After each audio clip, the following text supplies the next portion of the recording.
Today we're going to take a close look at Eddie Lang's arrangement of Sergei Rachmaninoff's Prelude in C sharp minor.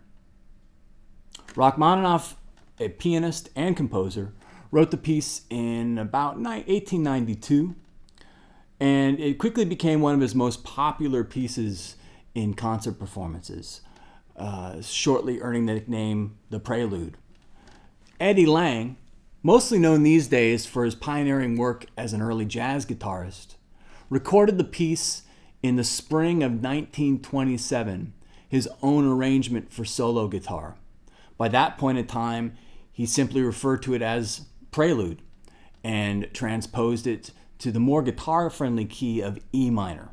And that's what we're going to focus on today. Before settling into exploring the piece as transcribed by acoustic guitar, I highly recommend you give a listen to Eddie Lang's recording. It's been reissued numerous times over the years and may be found online in a variety of performances, including a number of really good 78 needle drops, which give you a really good sense of Eddie's sound on the guitar. After that, get a copy of the transcription from acoustic guitar in front of you and take a look at the structure of the piece. My first tip is to take a close look at the form of the song, particularly since it aberrates a little bit from what we're used to seeing as jazz, folk, or blues guitar players. By breaking down the structure, we can quickly see that it's not as complicated as it perhaps sounds upon first listening. And this will help us digest some of the material as we move through the piece. The prelude essentially consists of two 26-bar passages.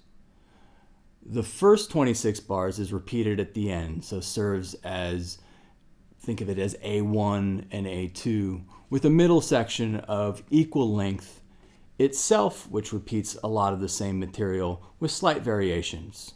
So we can think of this as an ABA form or an A1B A2 form.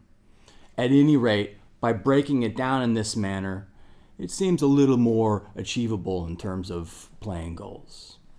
As you begin reading through the transcription, take note of the chord forms, which are essential to understanding not only the song, but how to play this song. Even though it's not necessarily a jazz performance in what we would think of it in 21st century terms, it does feature a lot of Eddie Lang's favorite chord forms that you can hear in a lot of his other performances. One of the keys to playing this piece is recognizing these chord forms, being able to play through them, and not being intimidated by the different types of picking techniques and finger techniques as you're working through the song. So with these concepts in mind, let's take a look at the first section. Rachmaninoff, when the piece was published, indicated that this piece should be played lento, or slowly. And Eddie Lang definitely takes Sergei up on that offer in his arrangement and plays it in a meditative, almost rubato at times, and very, very freely. So we can use that as an indication of how to approach this piece, which once again repeats at the end and makes up roughly 2/3 of the entire song. What this also helps us as students do is to be able to learn the piece pretty much at the pace that we're hearing it, which is very helpful. So after a short introduction, Eddie goes into the first set of chord forms that were very common, not only in his playing, but subsequently in a lot of players such as George Van Eps in the 1930s. So we see these, a lot of three-note triads, particularly in this introduction piece, building off of the first three strings for this G and F sharp chord.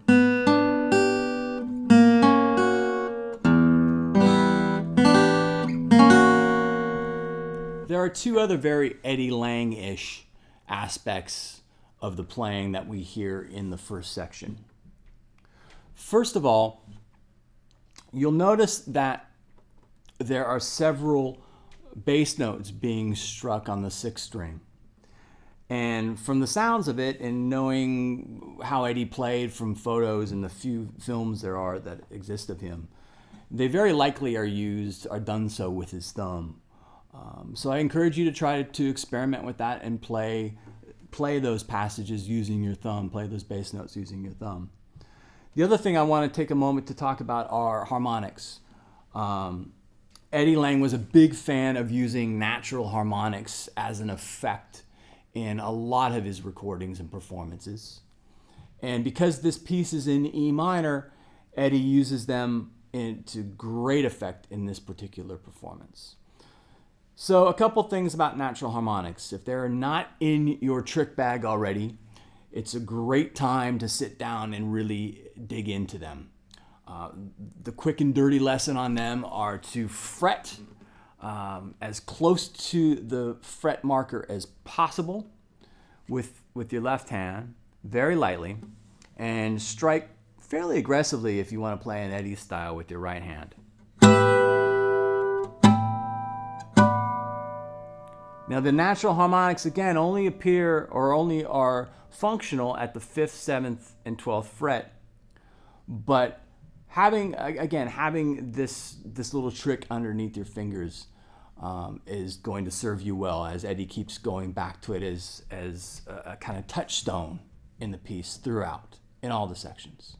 Part of what makes this particular performance unique in Eddie's discography is the fact that Eddie, primarily a flat picker, uses some fingerstyle technique in this piece. We're going to start by playing with a flat pick, shift to our fingers, and then go back to a flat pick to conclude the piece. So again, while we're brushing up on things such as natural harmonics, if you, like me, are primarily a flat picker and don't have a lot of classical fingerstyle technique, this is another great opportunity to sit down and brush up on that aspect of playing the guitar. Where do you do that? Well, look no further than Acoustic Guitar's YouTube channel, where there's some wonderful videos about introductions to classical style finger playing and beyond.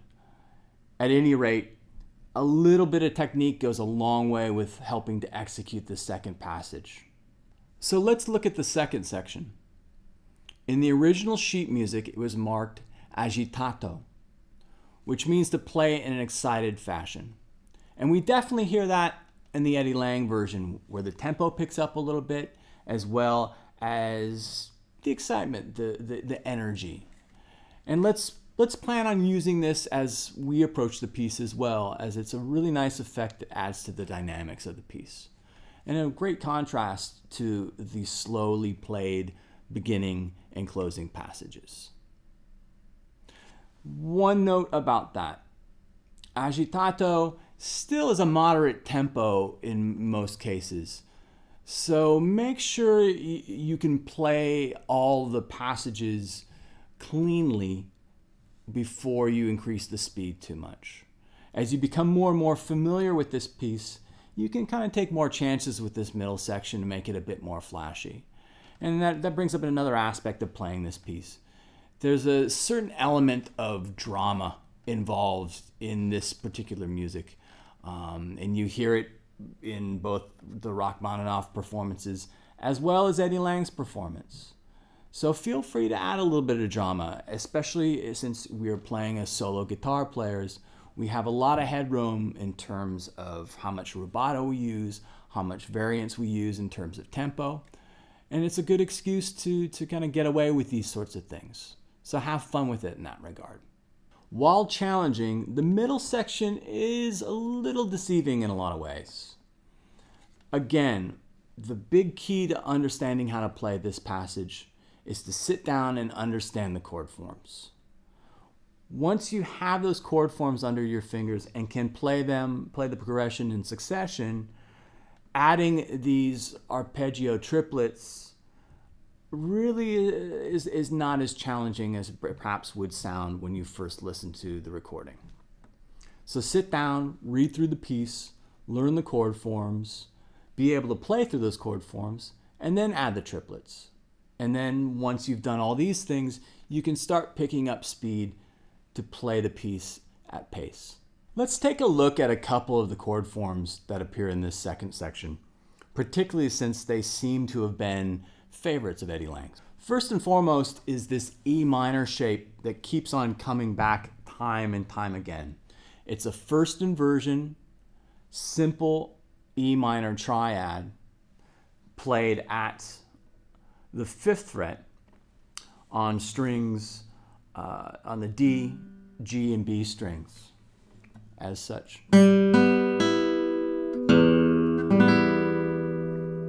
So with my left hand, I'm fretting the G, the B, and the E. And Eddie plays it in a couple different ways throughout this piece. Sometimes with this B played up high with this pinky. Sometimes in conjunction with this low note.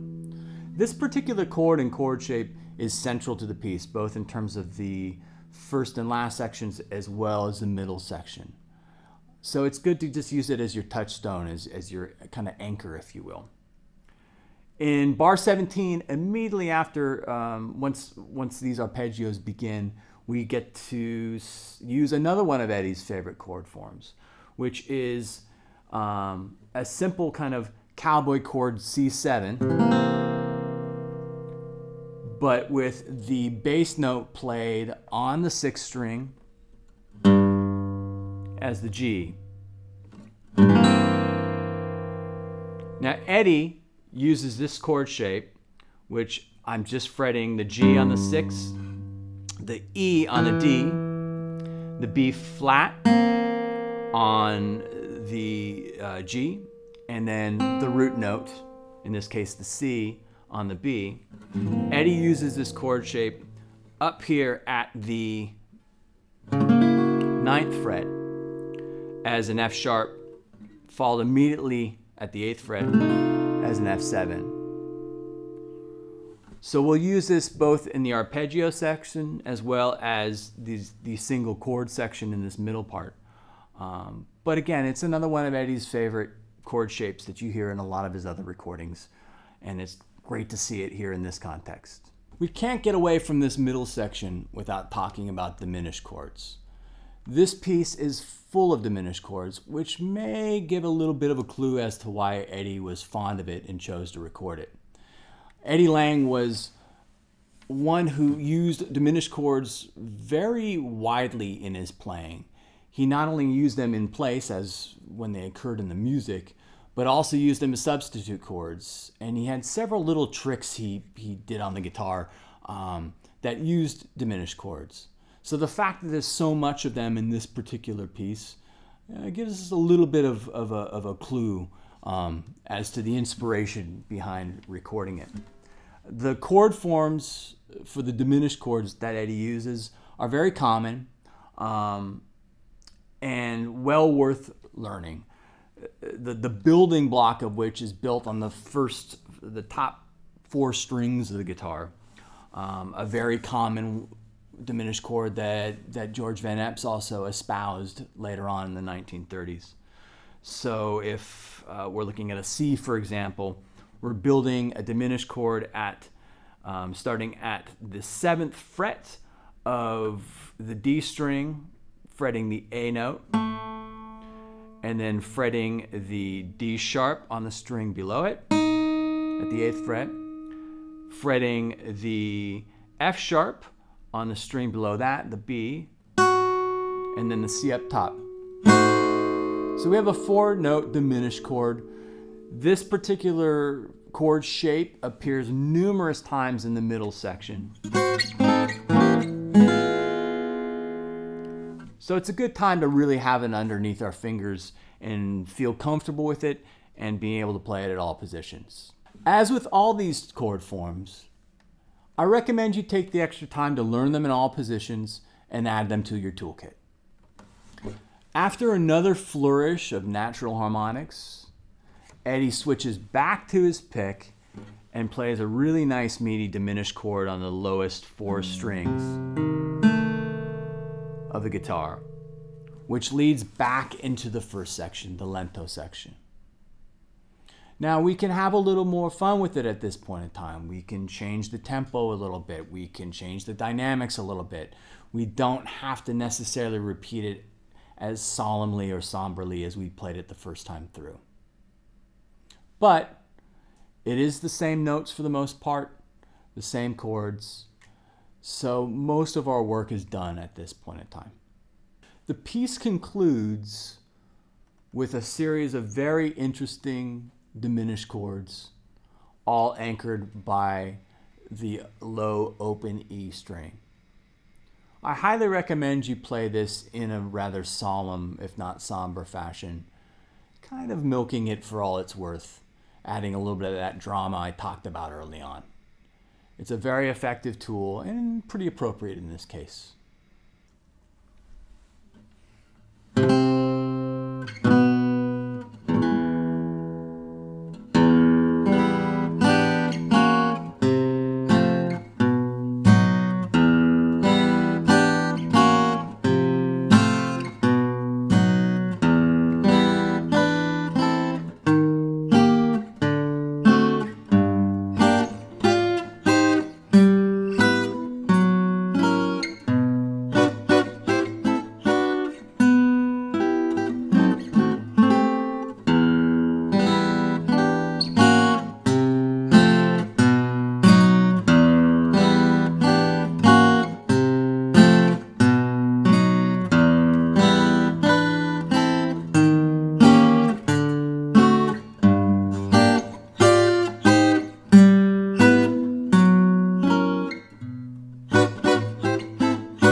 Hopefully that demonstrated some of the freedom that you have with this piece. Once you have the chords and the notes underneath your fingers, explore the dynamics, and don't be afraid to add a little drama. A brief footnote about the guitar I'm using today. This is an early 1920s Galliano, obviously a flat top, ladder braced.